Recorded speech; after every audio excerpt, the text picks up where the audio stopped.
வாங்க இன்றைக்கி வந்து நம்ம சிக்கன் ரோல் செய்ய போகிறோம். சிம்பிளாக செலவே இல்லாமல் எப்படி சிக்கன் ரோல் செய்யலாம் அப்படின்னு உங்களுக்கு காட்ட போகிறேன். இது 10 ரூபா பிரெட் கிராம்ஸ்க்கு பதிலாக 10 ரூபா ரஸ்க்கை வாங்கி இந்த மாதிரி தூளாக அரைச்சி வச்சுக்கோங்க. அதுக்கப்புறமேட்டு ஒரு மிக்ஸி எடுத்துக்கோங்க. அந்த மிக்ஸியில் ஒரு 2 கப்பு மாவு மைதா மாவுங்க, ஒரு 2 கப்பு மைதா மாவு, 2 கப்பு மைதா மாவுங்க. இந்த 2 கப்பு மைதா மாவுக்கு ஒரு முட்டை நம்ம இதையும் மிக்ஸியில் ஊற்றிக்கணும்.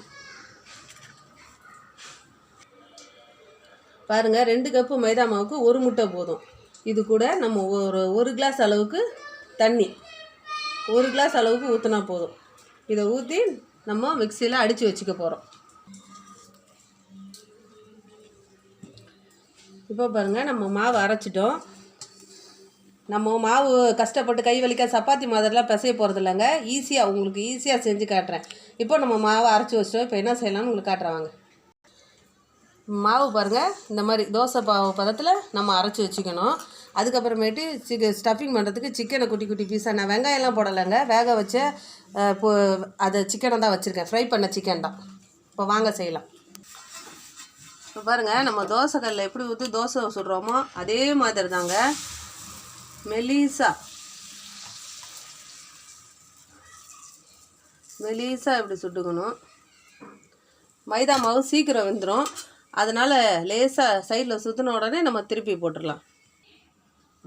இப்போ திருப்பி போட்டாச்சு. இதுலேயும் இந்த பக்கமும் லேசாக வெந்தால் போதும். இந்த அளவுக்கு லேசாக வெள்ளையாக தாங்க இருக்கணும், இப்படி எடுத்துக்கணும். இப்போ பாருங்கள், இது வந்து சாதா தோசை ரவுண்ட் ஷேப்பில் செய்யக்கூட கொஞ்சம் ஓவல் ஷேப் மாதிரி செஞ்சுக்கோங்க.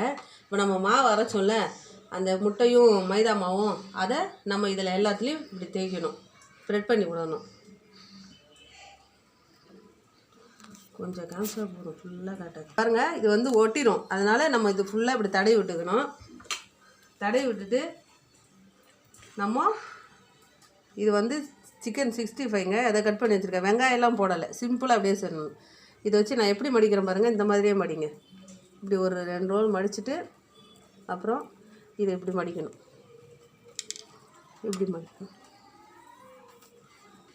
இப்போ பாருங்கள், இதை வந்து நம்ம அரைச்சி வச்சோம்ல, அந்த மாவுலையே டிப் பண்ணிவிட்டு அப்புறம் நம்ம ரஸ்க்கு தூள் அரைச்சி வச்சோம் பாருங்கள், அதில் டிப் பண்ணிட்டு இப்போ பொரிக்க போகிறோம். வாங்க இப்போ எல்லாம் வச்சு இப்போ நம்ம பொரிக்கலாம். மீடியம் ஃப்ளேம்லேயே வச்சு நம்ம இதை இப்போ ஃப்ரை பண்ணி எடுக்கணும். இப்போ வாங்க, இப்போ 2 பக்கமும் கோல்டன் ப்ரௌனில் ஆயிடுச்சு, நம்ம எடுத்துடலாம். இப்போ பாருங்கள், இதே மாதிரியே நீங்கள் வெஜ் ரோல் கூட, சிக்கன் பிடிக்கலன்னா வெஜ் ரோல் கூட செய்யலாம். சிக்கன் 65 செஞ்சுட்டோன்னா இதே மாதிரி உங்களுக்கும் பிடிச்சிருந்தா எங்கள் வீடியோ ட்ரை